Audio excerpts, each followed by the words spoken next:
لیکن میں آپ کو ایک بات کہوں، جو یہاں پہ آئی ہے نا، انہوں نے نہیں بننا جو گھر بیٹھی ہے اسی میں وہ بن جائے گی. ہم نے تو یہی ایسا کچھ نہیں ہوتا. امید کرتے ہیں آپ لوگوں کے ساتھ زیادتی نہیں ہوگی. کوئی لیڈر ایسی آئی ہے جو ورکر کو پروموٹ کر رہی ہے. آپ دیکھیں ایک چیز پاکستان تحریک انصاف بائیں جماعت ہے، یہ 4 بہنیں آج تک کسی پوزیشن پہ نہیں پڑی. یہ ورکر ہے کسی اسمبلی میں نہیں ہے. یہ ساری ورکرز پہلے بھی بنی سمیت میرے، اور انشاءاللہ آگے بھی ورکرز بنیں. ان کی بیگم پہ ہزاروں دفعہ کیچڑ اچھالا گیا، نہ وہ کسی پارٹی کی پوزیشن میں، نہ ان سے کوئی وہ ہمیں ڈکٹیشن دیتے. نہیں، لیکن ایک چیز میں نے کل دیکھی، وہ ایک قانون کا وکیل ہے، انہوں نے کچھ قوم سے خطاب کیا تو وہ ایک خاتون ہے یوسف بھائی، انہوں نے کوئی ان کی طرف سے قوم کو کوئی خطاب کیا ہے. اس کا جی ہمیں نہیں معلوم، کیونکہ ہم پارٹی دیکھیں، کے یا تو آپ یہ کہتے ہیں نا بار بار کہ بشرا بی بی پالیٹکس میں نہیں ہے، تو پھر ان کا کوئی پولیٹیکل اسٹیٹمنٹ ہونا نہیں چاہیے، وہ کورٹ میں اپنا کیس لڑیں. لیکن سیم ٹائم میں انہوں نے کل قوم کے نام پہ پیغام جاری کیا ہے، انہوں نے بشرا یوسف بھائی نے پتہ نہیں کیا. لیکن اپنی قوم سے تو کوئی بھی بات کر سکتے ہیں، لیکن پولیٹیکل فورم پہ آج تک نہ انہوں نے ہمیں نہیں، وہ کوئی ڈکٹیشن دی، پولیٹیکل لوگ اس میں یوز ہو رہے نہ ہمیں کوئی ڈکٹیشن دی آج تک، نہ انہوں نے ہم سے کبھی کانٹیکٹ کیا ہے، نہ ان کی کبھی کوئی ڈائریکشنز آئی. نہیں، جو مجھے بھی پتا ہے مجھے بھی ان کا یہ پتا ہے کہ وہ نان پولیٹیکل، اور ہم ان کے لیے لڑتے ہیں کیونکہ ان کو پولیٹیکلی ٹارگٹ کیا گیا.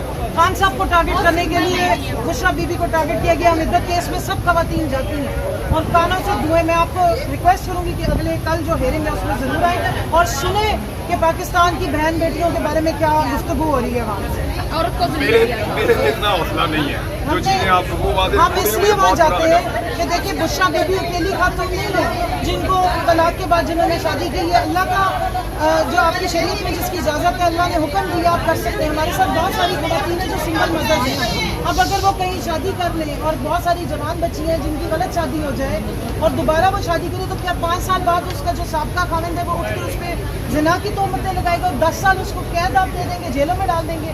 سو ہم تو اس لیے کھڑیں گے، یہ ایک بہت بڑا سوشل ایشو ہے، اور اگر اس طرح کے کیسز کنکلوڈ ہوئے اور یہ کیس لا بنے تو پاکستان کی خواتین کس کے پاس جائیں گی. آپ کے علماء نہیں بول رہے، مفتی تقی عثمانی صاحب کا ایک فیصلہ ہے اس پہ.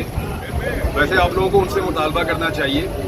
شریعت کورٹ میں ان کا ایک فیصلہ موجود ہے، لیکن وہ 2 فروری سے لے کر اب تک ان کا ایک بھی اسٹیٹمنٹ نہیں آیا اس بارے میں. ان کا بڑا کلیئر ان کی ایک ججمنٹ ہے اس میں، لیکن وہ اس پہ بول نہیں رہے. یہ والے کیس میں اسپیسیفکلی میں تو بالکل جی آپ ہی سب کے توسط سے ان سے ریکویسٹ کروں گی کہ یہ ہوا کی بیٹی ہے، ہوا کی بیٹی ہے جو پاکستان کی 52% عوام ہے، اور آپ کے فیصلے سے روشنی لیتے ہوئے سلمان اکرم راجہ صاحب نے وہ آرگیومنٹ دیا ہے. تو ایسے موقع پہ اگر آپ کا فتویٰ آیا تو خواتین کی جو معاملات ہیں، نجی معاملات ہیں، ان کو مزید عدالتوں میں نہیں اچھالا جائے گا. جو اللہ اور رسول نے شریعت میں بتائی ہے بات، اس کو جو ہے وہ اسٹیبلش کیا جائے. بہت ہوگی، ہم نے بہت موقع باتیں ایسی سنی ہیں جو ہم سننا ہی نہیں چاہتے تھے، اور خاص طور پہ جس دن 29 مئی کو ہمارا فیصلہ آنا تھا اس دن خبر مانکا کی بکواس آ گئی، اور وہ جو گالی گلوچ اندر کر کے گیا وہ آپ سن نہیں سکتے. خواتین کو اس نے وہ اشارے کیے جو عطا تاور نے آئین کے ساتھ کھڑے ہو کے کیے، اور باہر آ کے سارے وکلا کے اوپر 780 کاٹ دی گئی. اس ملک میں کوئی آئین ہے، کوئی جمہوریت ہے؟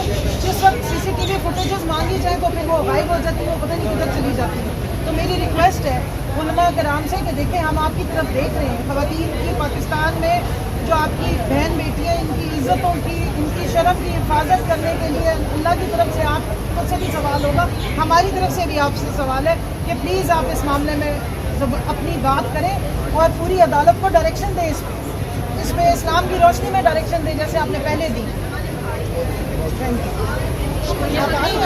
میں جاؤں گا.